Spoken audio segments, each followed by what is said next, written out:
The Nerdcast Empire is on the air. It is a special Sunday morning edition of the Nerdcast News Report. I am Matt in the studio. Great to have you along with us. We are talking all things up to this point as far as WrestleMania week and weekend go, and it's been very eventful. We have a lot to talk about, and both some of it is in-ring news, some of it is out-of-ring news, but it has certainly not been a boring week really at all. And night one of WrestleMania certainly, I think overall received very positively, and excited to see what that gives us for night number 2, which will be coming up in just a few hours. And of course, tomorrow morning we'll have the recap of night 2 of WrestleMania right here in this same time slot, 8:30 a.m. Eastern time on the Monday edition of the Nerdcast News Report. Joining me in studio on this Sunday morning is Mike. Mike, how's it going? It's going. Should I be hearing you through my headset? Because I am not. Let's see if that's interesting. I don't know. Oh, your headset's turned down. How about now? There we go. Now we got it. I can hear everything through here now perfectly.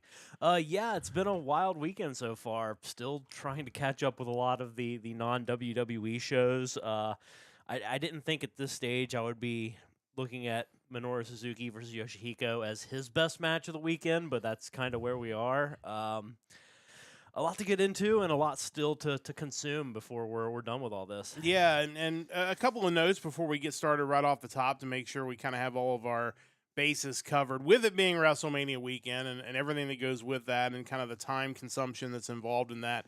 Music podcast, which is usually scheduled for tonight at 7 o'clock Eastern time. We're going to back that up to next Saturday. So next weekend, we're going to give you back-to-back days of the Hard Rock Empire. We'll go over the music of April the 4th on Saturday night at 7 o'clock Eastern time. And then on Sunday night, our regular slot, it'll be the music of April the 11th. So 2 music podcasts for the price of none, actually, as it turns out, coming up next weekend. So make sure you join us for that. But this will be, we'll just stick to the news podcast this morning. We'll have another one tomorrow morning, and that will be our weekend of podcasts. The other thing we kind of want to note, and this should be kind of common sense if you're tuned into this podcast, but there's going to be spoilers. So if you haven't watched the first night of WrestleMania, if you haven't watched NXT Stand and Deliver, you're probably going to want to wait and listen to this a little bit later on. Go check those things out and then come back and see us, because we are going to be talking about those events pretty extensively in the past tense. So definitely want to make sure that you are clear. And obviously, if you've tuned this in, like I said, between the thumbnail, you probably got a pretty good idea of what we're going to be doing on this podcast. So, just again, one final warning that we will be talking spoiler things on this episode. So if you don't want spoilers, you're going to want to dial away now. With that said, I don't want to say the biggest news of the weekend, but we're going to start with something that actually has nothing to do with in-ring action that occurred over the weekend. And it was news that started to leak out yesterday, late morning, early afternoon, that there was a rumored event coming up between WWE, specifically NXT, and the Mexican brand Lucha Libra AAA. And we would then find out beyond that WWE has purchased AAA.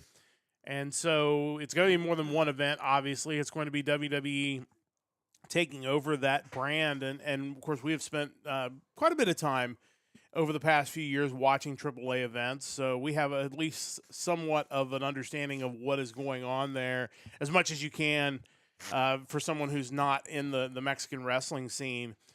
But this feels pretty momentous. Obviously, the details were pretty sparse. Triple H talked about it on the post show last night, but it's pretty clear that what this is going to look like. Is their weekly TV going to be on, Netflix or Peacock? Are we going to get WWE involvement in Triple Mania? Like all the things that you really want to know the answers to, we don't have answers to yet. What we do know is WWE is going to own AAA. We heard he saw Vikingo make his WrestleMania debut, getting very much involved in the Rey Fenix, not Chad Gable match. It's interesting news because AAA is such an enigma. It's so interesting. It's kind of campy at times, but it's a pretty big statement for WWE. This isn't just a partnership. This is an acquisition, and I'm curious to get your thoughts because I'm kind of struggling to put together exactly what I think this is going to mean in my head because I feel like there's still a lot of unanswered questions. But at least up front, this seems like a really big deal for both WWE and for AAA. Yeah, absolutely. I think a few years ago we felt like WWE was really poised to do this big worldwide expansion, and it kind of seemed like maybe the pandemic and some of the turmoil at the top kind of put a hold on that. But this kind of leads you to think that it's now full speed ahead once again, and um, I'm not surprised to see them go after AAA. I feel like that was a pretty good partnership, like potential partnership there, given the relationships between WWE and the people who handle a lot of the creative with AAA.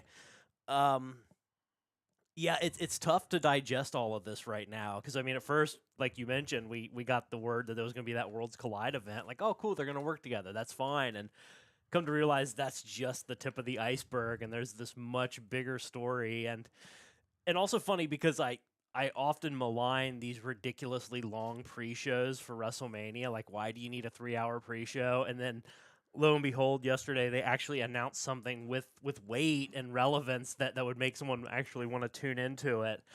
Um, yeah, I can't wait to see just the depth of the crossover, given how many Mexican, Latin American luchador wrestlers that currently are employed by WWE, and some of the names that you would love to see mix it up with people in WWE. I mean, obviously Psycho Clown, Pagano, Chessman, Rey Scorpion, Sam Adonis, Murder Clown, Vikingo, Lady Maravilla, Lady Shani, Nina Hamburguesa. Like, there's so many names that you want to see them pop up on NXT or Raw or SmackDown at some point, and who knows? I mean, it's really early, but I think this could be a really huge thing. Yeah, it could be. And, obviously, and we talk about this a lot when it comes to company acquisitions, there are concerns. Yeah. And I don't want to downplay the concerns.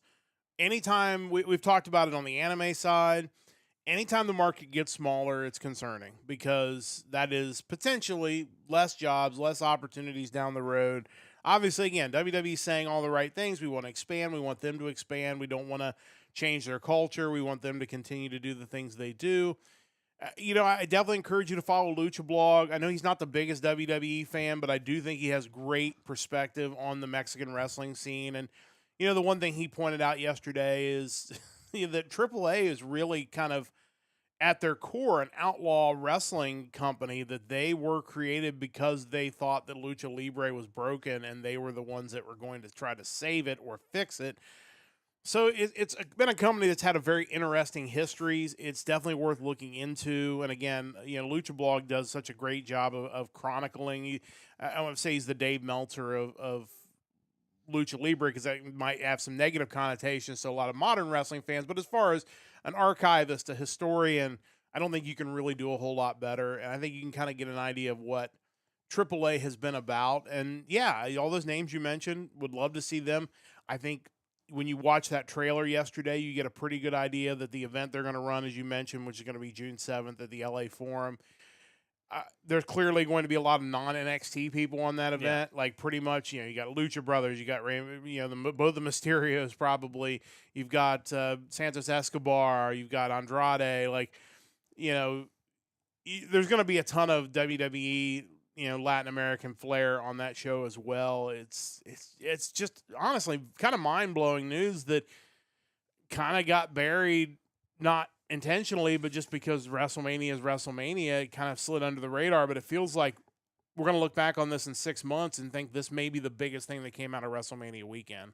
Yeah, for sure. I was not expecting something so newsworthy to hit night one of WrestleMania because you have WrestleMania. There's no need to make headlines beyond that. But here we are. And yeah, I mean, I'm hoping what this ultimately leads to is with what happened in night one of WrestleMania, maybe we set it up where maybe Rollins can bring in like Hijo del Torontes as his personal referee and he refs all of his matches. Can we do that? Like, so many nonsensical things that you can't help but think this would be really awesome, and we'll see what happens. Man, I don't know if WWE fans are ready for heel ref or not, but that is that is an interesting concept. Something along those lines, I think would make a lot of sense. But very interesting news.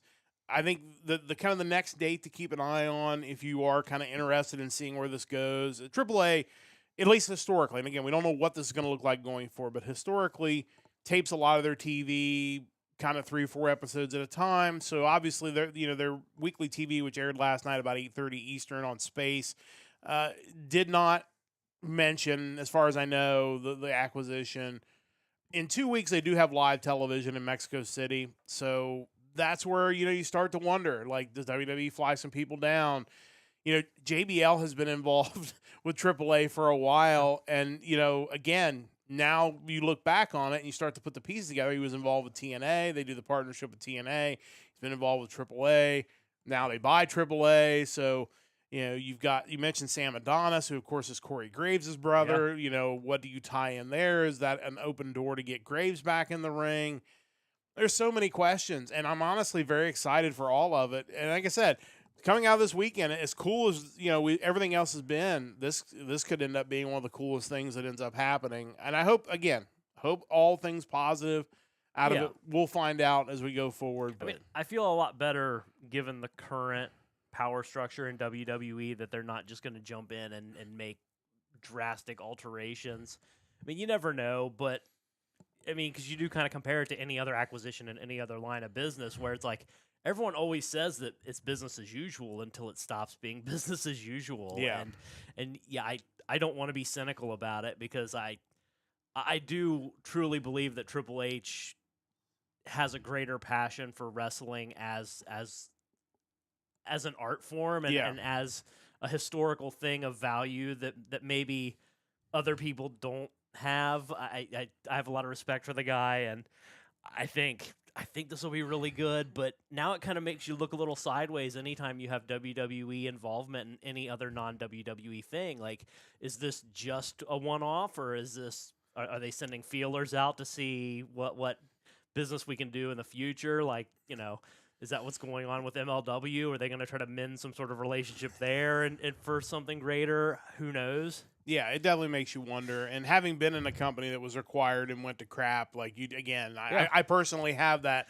Hard for me to look at it in another way. But, again, cautiously optimistic is a great way to look at it. And somewhat excited because I think there's some amazing crossovers potentially there if they play their cards right. And I wonder, too, from a streaming standpoint, if WWE can now shop around AAA to the different streaming platforms, what is Netflix penetration in Mexico and the Latin American countries? Is this a big opportunity for them? I'm curious about that. Well, I think what you could see, because obviously you have to remember, I think it's important to note that WWE, at least at the moment, has a very good relationship with NBC Universal. Yeah. I think Telemundo would probably be very interested in gathering AAA rights in the States. That's a possibility. Obviously, Univision Deportes also reported on it yesterday. Univision Deportes has a lot of Mexican soccer. So is there room in their slate for AAA? I don't know, but you would have to think you're going to be shopping to those two first. Like they're big, Mexican networks that have, are here in the United States. I mean, every big city has a Univision station right alongside your ABC, CBS, NBC. Yeah. So, there's lots of questions, and we could spend all day talking about that, but we do have other stuff to get to. So we will get to that, and we'll talk more about this in the days and weeks to come because I do think there's a lot more to break down, including whether Tony Khan fumbled this. Like, we'll get into that kind of as we go forward.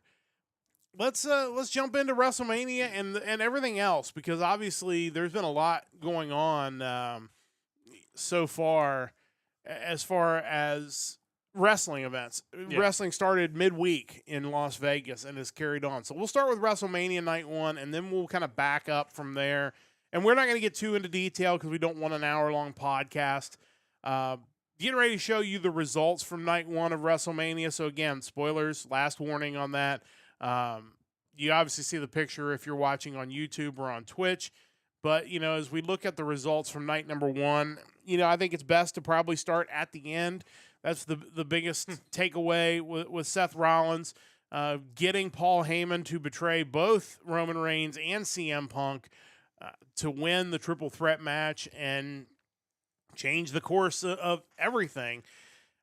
You know, the entrance of Punk and Living Color was every bit as good as I knew it would be. Those guys are amazing. They sound amazing even after all these years, and probably one of the best live band performances maybe WWE's ever had.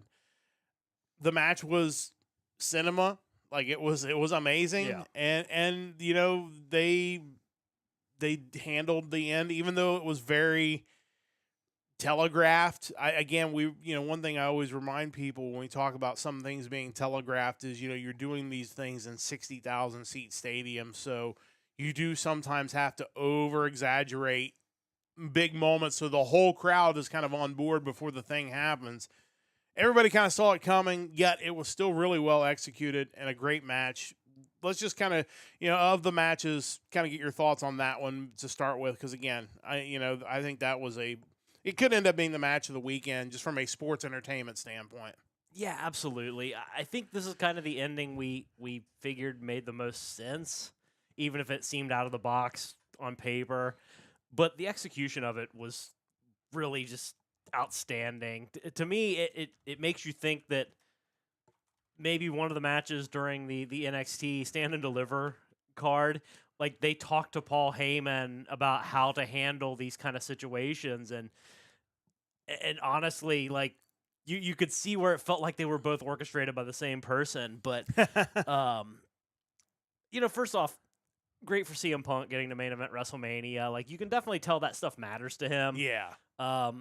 And we knew Living Color sounded great, having seen them live last year, but still always amazed to hear them and see them. They're just, considering their age, like the energy they still have. And I felt the same about Extreme because we saw them together in one show. Just great performance. I'm excited about this. If there was ever any doubt why this was a main event over any of the title matches last night, I think all those questions and doubts can be put to bed because that match was huge. I'm excited for Rollins because I feel like this guy has taken one for the team so many times the past few years, and now they're finally giving him that opportunity to maybe even go on a Roman Reigns kind of run. I think at the very least he deserves a really huge 2025. No question. And the guy, he basically got Cody Rhodes over with his return, even losing to him with the torn pec. He got CM Punk over, both in the way he has treated Punk on camera, the disdain that he has, even the shots of him at the Hall of Fame when Punk was introducing Bret Hart and Steve Austin, and they show Rollins, and he just looks over it. Like there was the shot of him, and then there was also a shot of Logan Paul at one point when CM Punk, because a couple times during that speech, Punk said, I don't want to make this about me. At one point when he said that, they cut to Logan Paul, and he had this ridiculous like Jim from The Office look. It was hilarious. But yeah, Rollins was the MVP of really getting these guys that were returning to the company to that level where the fans know that they're on that level. Yeah. And yeah, it is kind of his turn. It's his time. Reigns had his run. Punk certainly has had a great run since coming back.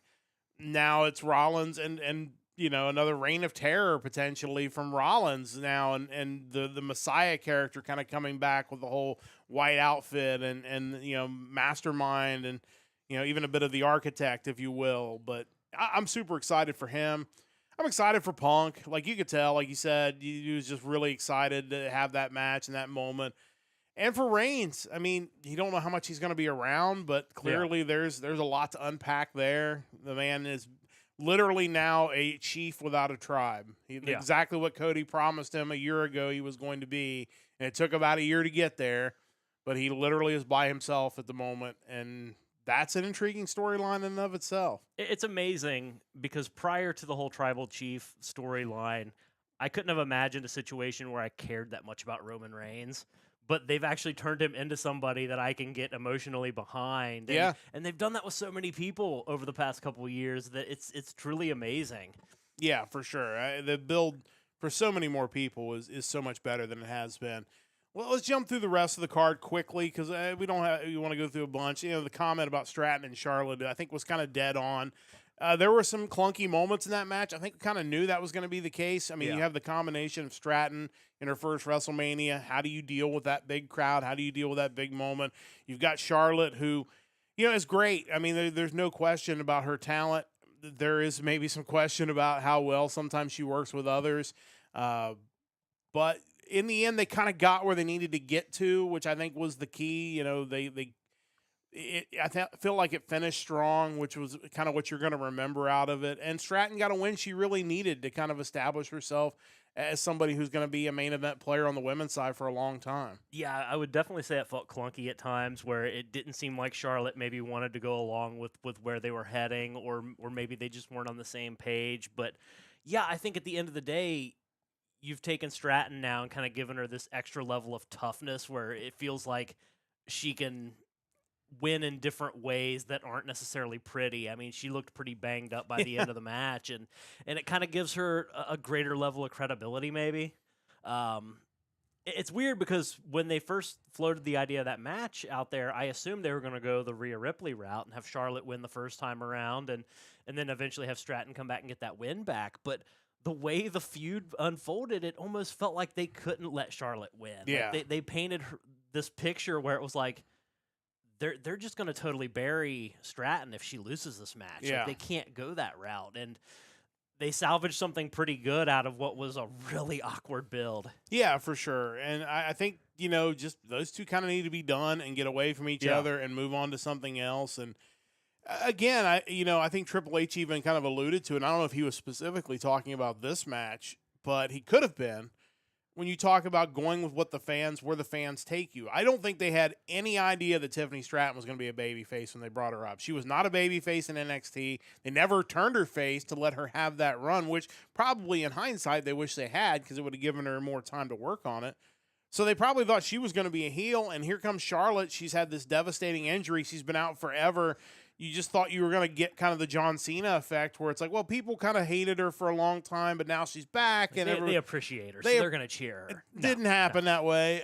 So they, to their credit, unlike maybe what would have happened in the past where they would have just like, you're going to do this and you're going to like it. Like, they rolled with it. And like I said, maybe that was part of the clunkiness that, how it all worked out, but in the end, they got where they needed to get to. I think some of the archetypes of pro wrestlers have shifted over the years, where if you look at Tiffany Stratton on paper without knowing her story, it's like, well, really attractive woman, she kind of has this, like, I'm better than you aura about her. People are going to hate her, but it's like, this is a crazy accomplished gymnast who's worked her butt off to get here. I think it's hard to not rally behind that. And you give her this moveset that just lends itself to cheering for her. Like that moonsault. Yeah, there are just too many things she does where you're just like, well, I like Kenny Omega. I have to like her because she does similar moves. Yeah.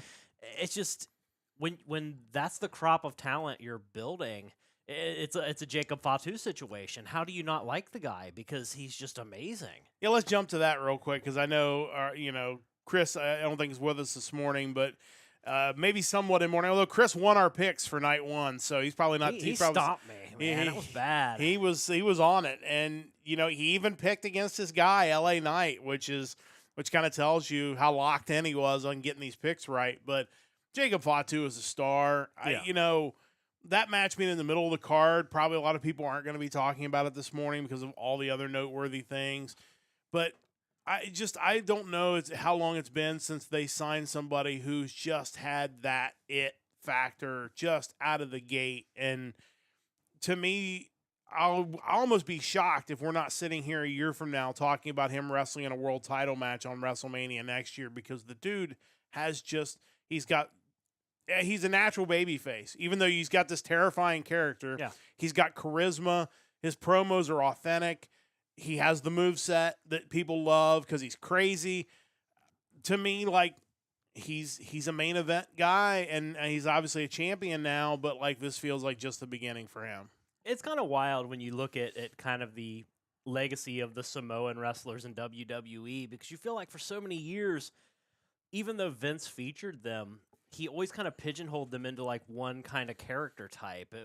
They were the Islander guys, or like with Yokozuna, he's a Japanese sumo wrestler. Like they were never just allowed to just be dudes that wrestled. And I think with Fatu, you're getting to see like this guy's immensely talented. Why would you ever want to like confine that into some sort of character type where he's some sort of island guy that is only somewhat civilized? And no, there's no need for that kind of character when his talent and just his authentic personality speak volumes. And I think with anyone, not even just Samoans, when you let people just be themselves and get over on their own merits, you end up with the best characters. Yeah, the best characters are the ones that feel the most real, and he feels as real as anybody on the roster. And yeah, I'm excited to see where he goes. To me, he's got generational star potential, and for a guy who's been doing it as long as he has and finally got to WWE, you can't help but be happy for the guy. He's had kind of a rough way to go, but he's a dude that I think is going to be a huge player for this brand. But you can't help but think, watching the event, like you get to see Haku, and you think like that was a dude who could have been way more over than what he managed in WWE. Yeah, for sure. He's more known for his antics away from wrestling at this point, like being one of the toughest guys of all time. And it's like everyone knew that, the people that worked with him. Like, why wasn't that ever explored as far as making this dude just next level killer? And he never really did that. No, but Jacob Fatu certainly getting to do that. And LA, that match was great, and I think both the guys are great. Both those guys are great, and for 10 minutes it was a sprint, but they were just really great. And I think if you haven't caught that match, go back and check that one out. I feel like it's going to be underrated for the weekend.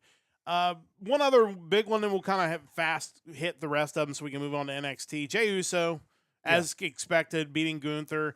I know people had problems with the submission, and myself included. I think the way they will sell the submission, though, is how many guys have tried to submit Gunther, and it was a moment of panic, as opposed to Jey getting the visual 3 count over Gunther, which looks much more dominant than just a quick tap out. Like, it wasn't like he had him in it it was just like, oh, crap, I got to tap out.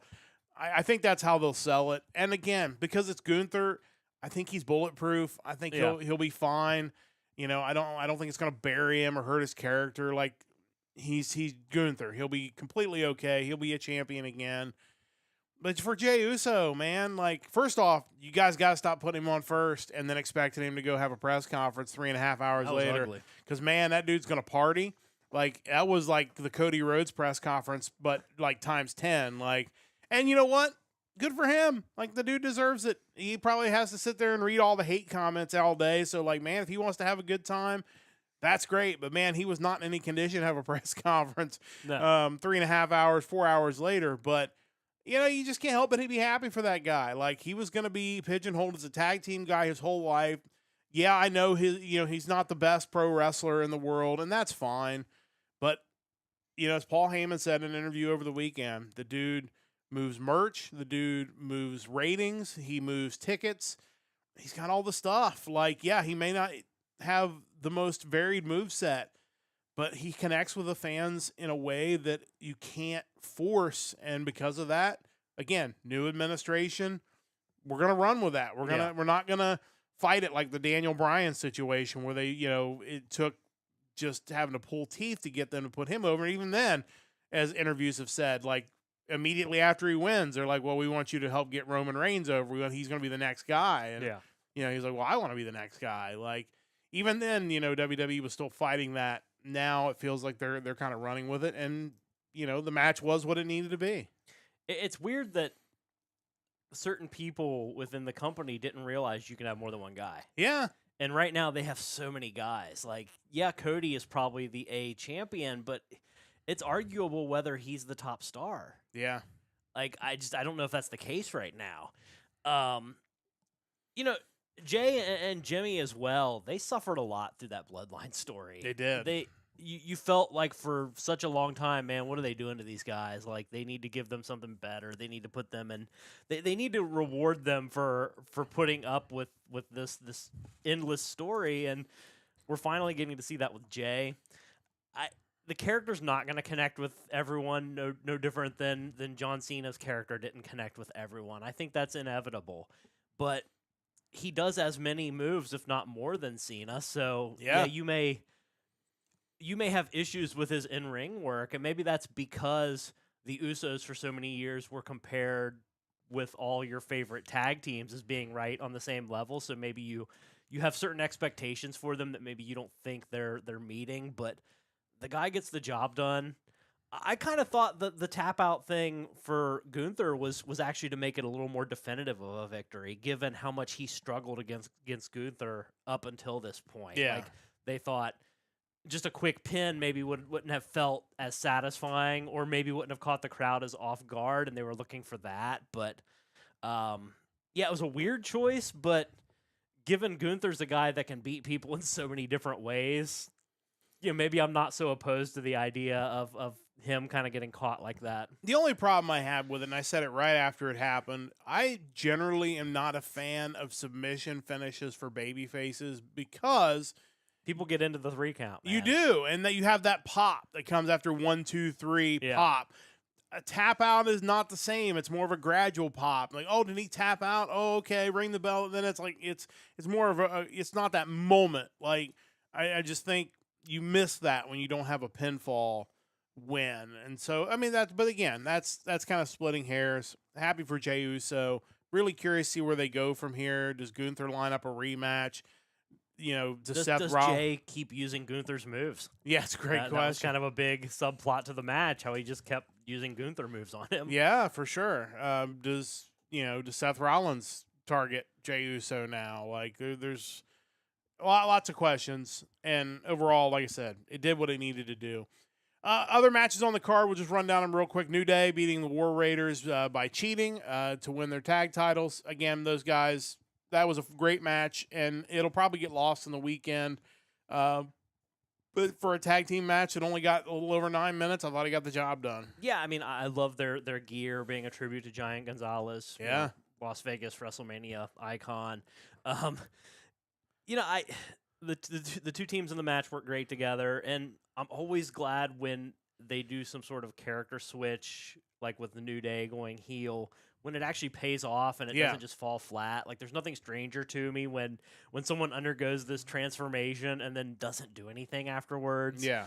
With the New Day, you definitely see it pay off, and I'm certainly happy about that. Speaking of that, now we got Jade Cargill and Naomi. Naomi has the big heel turn and ends up losing to Jade Cargill. And again, only 9 minutes, but I thought it was really good for 9 minutes. And I'm actually happy for both of them. Jade Cargill, I thought, looked really good. Obviously, they've worked with her in the ring, but they've also given her kind of a defined character where it's like these strength moves, these things. This is what we're going to build your matches around, these moments where you catch somebody out of the air.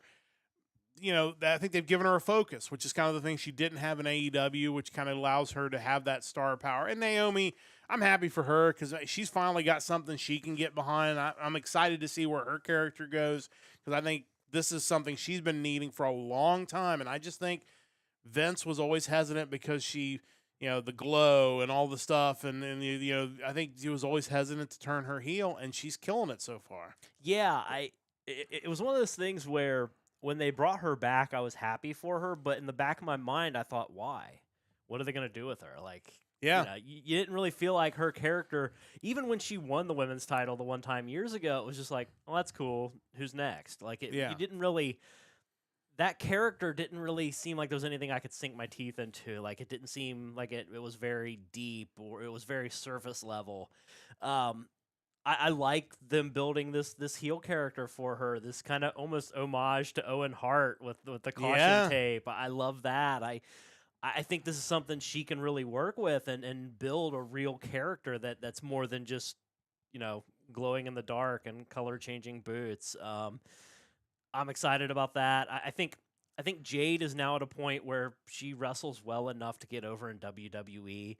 I don't think she was ever going to be the type of worker that AEW would fully appreciate because they kind of have their expectations for what you should do in the ring. But she's tailor-made for WWE with her presentation, her look. I'm kind of excited for both of these women to see what's next in store for them. And just like Tiffany Stratton at the post-match press conference, like, listening to Jade talk on the panel with those guys, she felt so natural up there. It wasn't like that stilted character. It was just very conversational. I still think sometimes they overdo the in character talking, and I think more natural type stuff. I think Jacob Fatu should be a perfect example. Yeah. If you just let a dude sound like he sounds, or let a woman talk like she talks, I think that is more authentic and more connection with the audience. I think you talk about wrestlers kind of being green in the ring, but I think sometimes it's more noticeable when they talk. Yeah. Where it's like clearly they're not fully buying into their own character, or it's so far of a deviation from their true persona they just can't sell it. Yeah. And I think the more you let them just speak their mind and be authentic, it's going to only help them get over and have people connect with them. Yeah, for sure. And I think that's something that hopefully they'll continue to do as they move forward. Finally, you had not Chad Gable, El Grande Americano beating Rey Phoenix. Who that guy is. Yeah. No idea.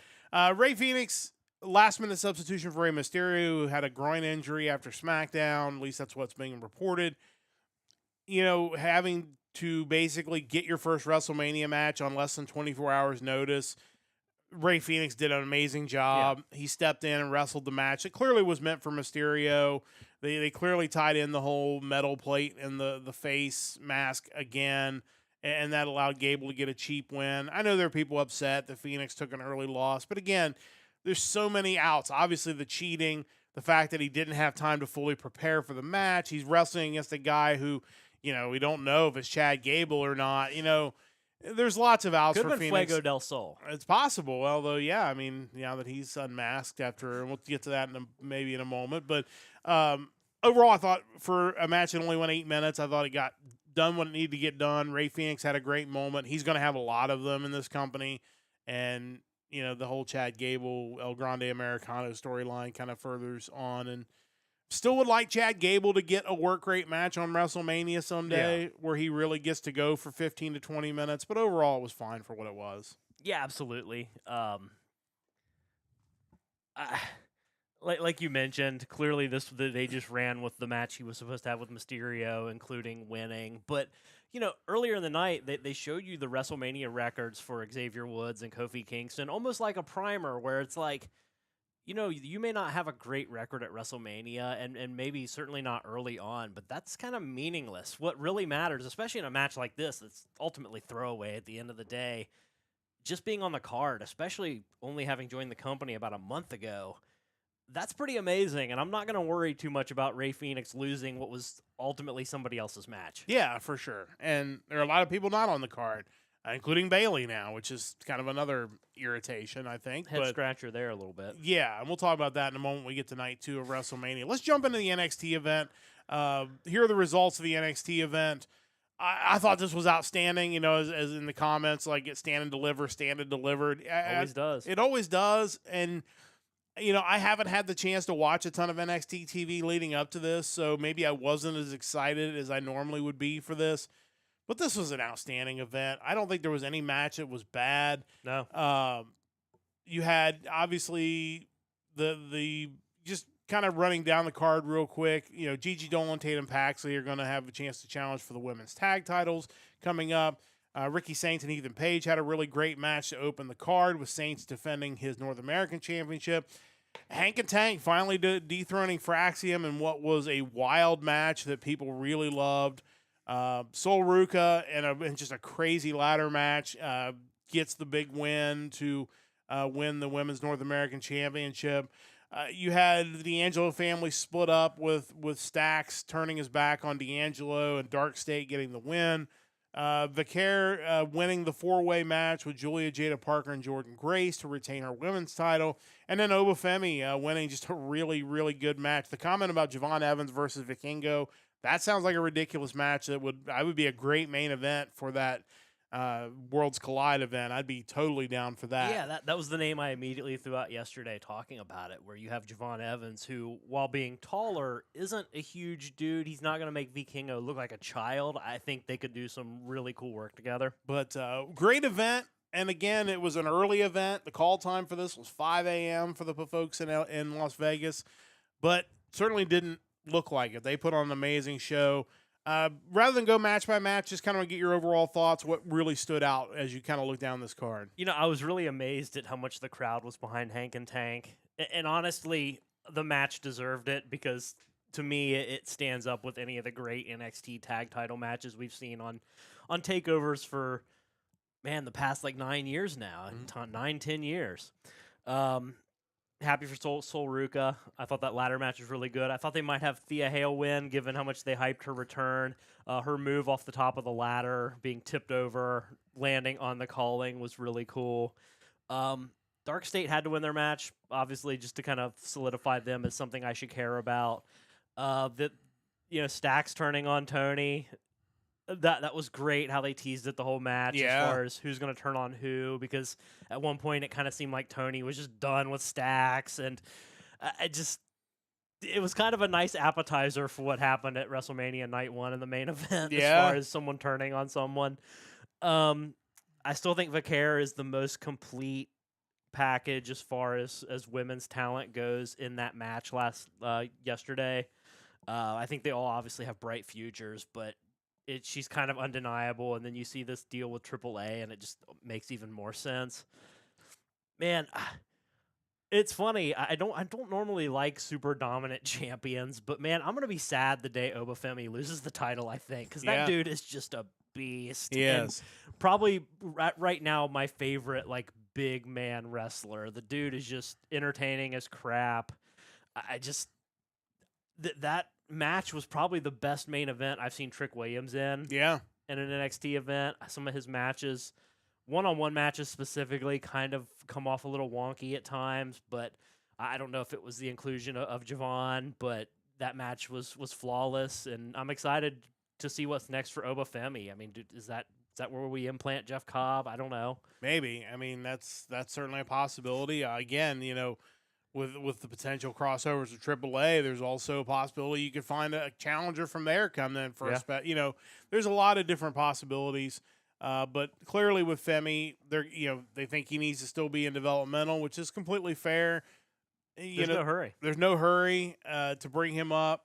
He's really good though, and like I said, overall it was a great event, and there are so many years where it would have overshadowed WrestleMania because it would have been so good. And thankfully WrestleMania was good enough that didn't happen. But great stuff from NXT. They're rolling along. They're going to be live Tuesday night from Las Vegas. So I would expect surprises there because you still got a lot of people in town. So, and we will certainly have a women's tag team title match, which, who knows how that's going to turn out. Yeah, who knows how that's going to turn out. It's clearly going to feature either probably Becky Lynch and Lyra Valkyria now, or you can bring Liv Morgan in, who's super popular, along with Raquel Rodriguez. Yeah. So I don't think you can go wrong either way there. But NXT rolling along, doing great stuff. I don't know what they plan on doing with Lynch, presuming that she is the new partner for Lyra Valkyria tonight. But I almost feel like you have the opportunity now to let her and Seth be a group together under Heyman and it not bury Seth like when they tried it a few years ago. Yeah. They made him look like a complete doofus. And I think maybe you could do it right this time around. Oh, 100%. I think that's where we're headed, probably. We'll see how they get there, but I'm curious to see how they kind of work that out. People pointed out how they were sitting next to Heyman at the Hall of Fame ceremony, which you didn't really think much of it because you always think of the Hall of Fame as being kind of outside of the scope of storyline progression. Yeah, for sure. But yeah, there's some interesting storylines that are going to come out. I think the Raw after WrestleMania, the NXT after WrestleMania, even the SmackDown after WrestleMania, where we're expecting to see Aleister Black come back. I think there's a lot of really newsworthy stuff that's going to happen this week. Maybe today. Who knows? On the Countdown show. Really quickly, before we get to night 2 and our preview of that, you have watched a ton of wrestling this week. I've watched a little bit of the non-WWE stuff. What has stood out from kind of the non-WWE stuff this week as far as the indie, the collective, Joey Janela stuff, What has jumped out at you? I think the biggest one, obviously, is Bloodsport. Yeah. I think it's the one that feels like a huge event. I don't think it's something, and we've seen WWE try it with like the Raw and NXT Underground.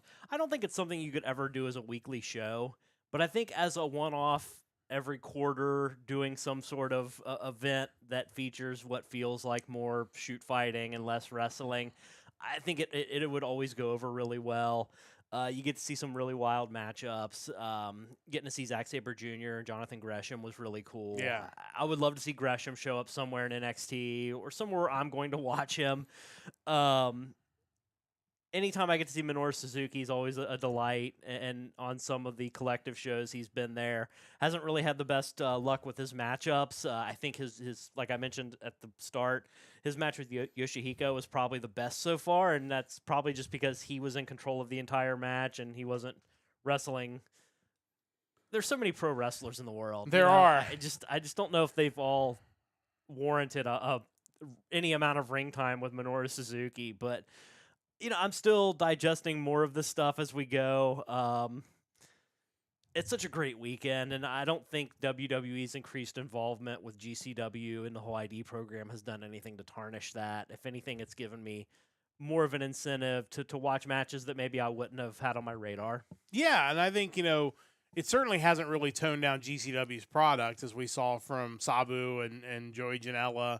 Yeah, Atticus Cogar, who Fuego del Sol. was in the ID tournament. Like, this is Yeah. a guy that sticking skewers in people's heads on Friday and wrestling under a WWE umbrella on Wednesday. Like, you're seeing just this incredible crossover on the indie level that is unprecedented. And his match with Fuego del Sol was pretty good, for that type of match, which I'm not crazy about. Not my style, but they definitely executed. Yeah, for sure. And what happens with Fuego del Sol? He unmasked. He took his boots off. Is he retiring?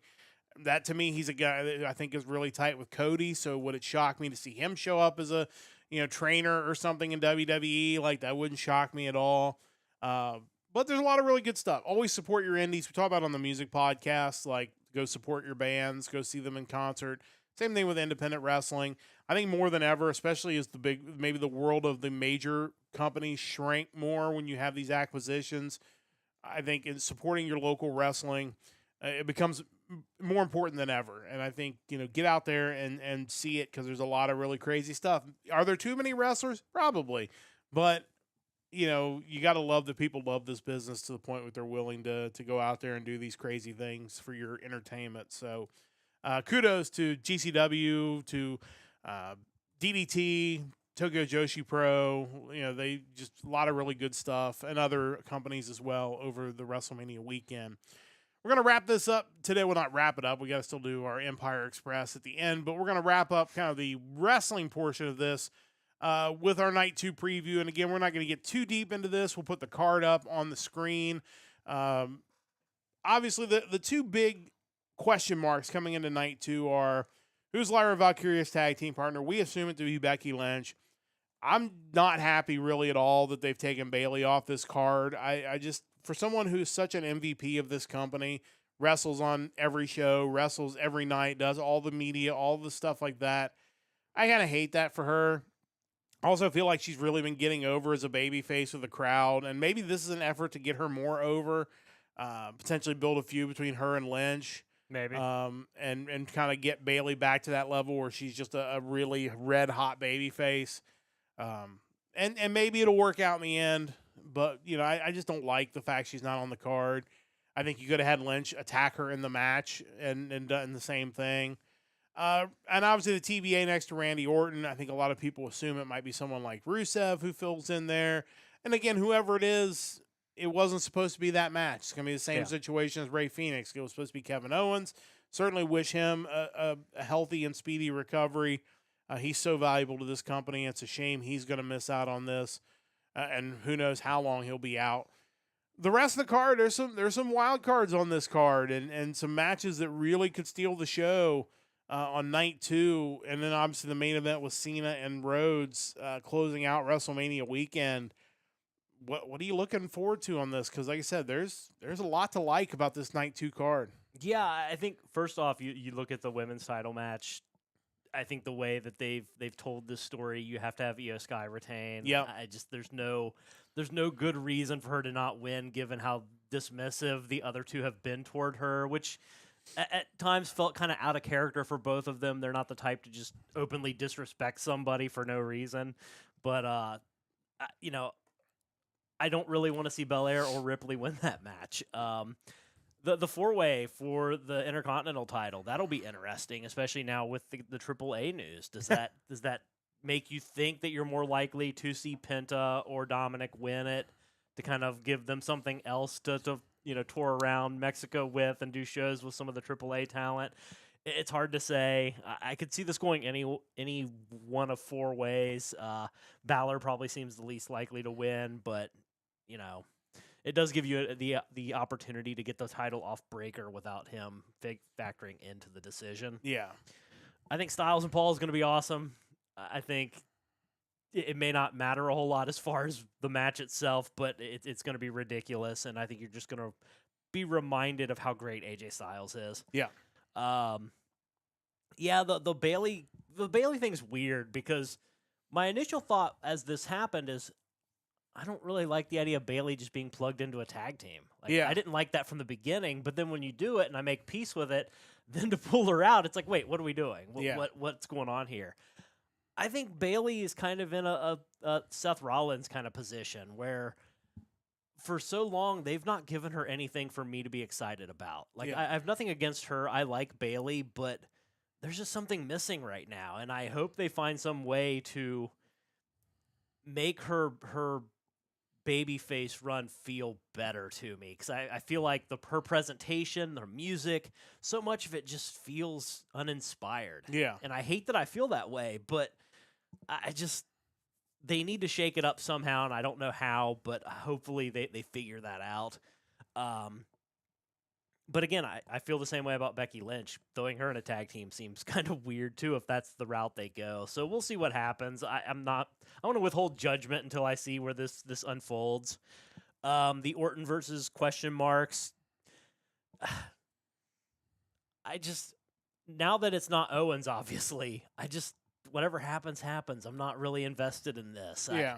I'm more depressed that we're having a WrestleMania without either Kevin Owens or Sami Zayn. Yeah. Having both missing from WrestleMania is just really, really kind of a bummer.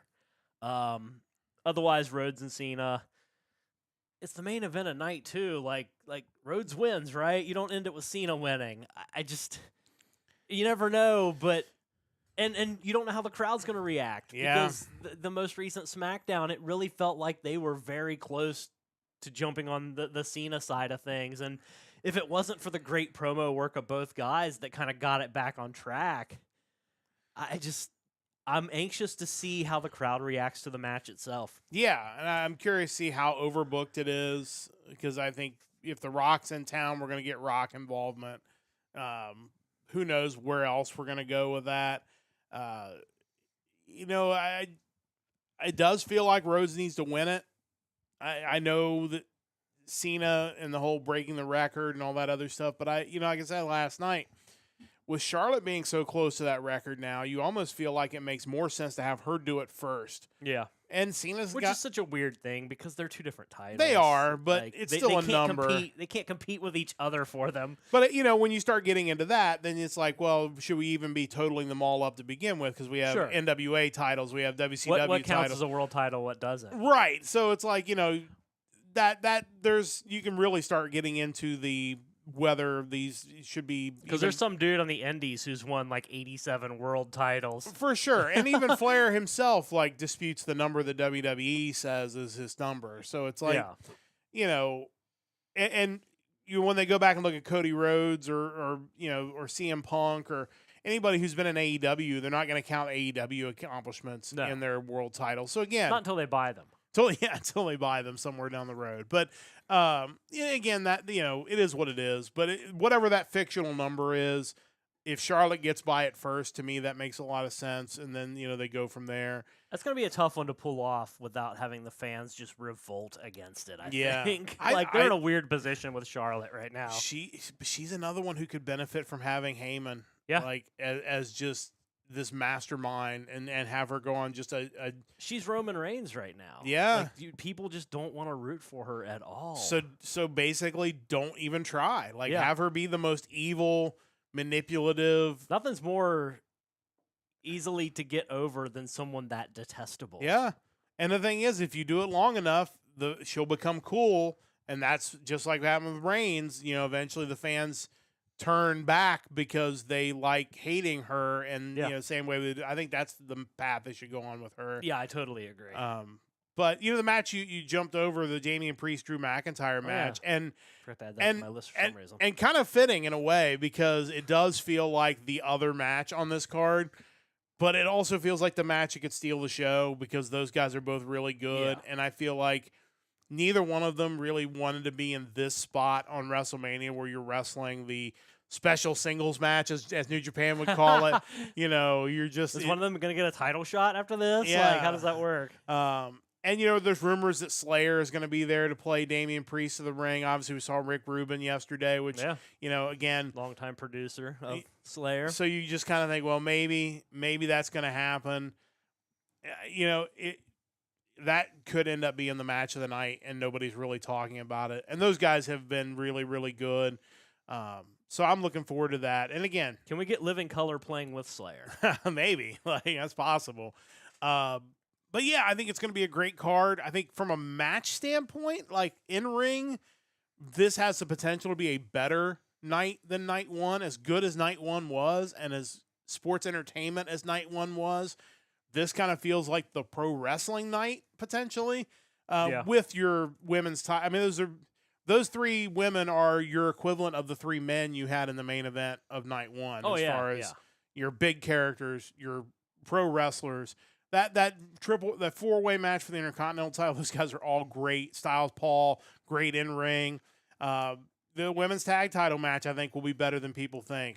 Whatever they do with Orton, again, I feel like it's weird if you bring somebody back who hasn't been with the company and then immediately have them lose. But like we just saw Rey Fenix lose in like 8 minutes, so it's not a big deal. No. And then Cena Rhodes is going to be sports entertainment to the max, I'm sure, and it'll be fine. But there's a lot of really good stuff on that night 2 card, and we'll be here to talk about it tomorrow morning, 8:30 a.m. Eastern time. So make sure you join us. We'll try to keep it to about a 30-minute podcast tomorrow since it's a work day. But we've kind of gotten everything else out of the way, unless some other big news breaks, and then WWE maybe buys somebody else, and then maybe we'll be on early tomorrow to talk about it. So make sure you keep in tune with social media. And again, no music podcast tonight. We'll be pushing that back to next Saturday. So we have kind of really be able to give it the time we need. So we'll have 2 music podcasts, our Hard Rock Empire next week. So it's a good plan for WrestleMania week, I think, just in general, is kind of mix up the schedule a bit. Well, and we may be doing it again in a couple of weeks because we have Sonic Temple coming up and that's also true. Early in May. So don't be surprised if we don't have another double music podcast weekend coming up here soon. So check local listings, as we say. Absolutely. In the business. It is time to get to the Empire Express. Are you ready to roll? I think so. There's a lot of things that are, some of it's wrestling related, but this is also the way to kind of throw some other stuff in there since it's going to be very wrestling heavy podcast over these 2 days. Good news from Nintendo. The delayed Switch 2 pre-sale has been set for April the 24th with the base unit of the new console remaining unchanged in price. Some peripherals will be slightly more expensive than announced. Are you ready to get your pre-order in? Absolutely. I'm kind of surprised that the base unit didn't change in price. I'm guessing the backlash that could have received would have been pretty brutal. I don't mind paying a little more for peripherals out of the gate, just the same as I don't mind paying a little more for games coming out of the box. I'd rather do that than feel like I'm going to get nickel and dimed with microtransactions on the back end. So, it's 2025. Things are expensive. I'm all for it. Crunchyroll has done a 180 as their CEO announced this week that they will not use artificial intelligence for the creative process of their anime, as it will only be used for back-end systems instead. Are you surprised by that news? Yeah, I am a little bit surprised by that news and skeptical because... Do you believe that news? Yeah, that's really the better question is I don't know if I believe that news. My fear is that it's going to be one of those things that they're going to use it and just not tell you about it. And then, oh, whoops, we accidentally used that for this thing. We have an anime being made with AI. It just seems weird to think that they're going to go this direction instead. So we'll see. From a PR standpoint, it's saying the right things. We'll see if they actually follow through with it.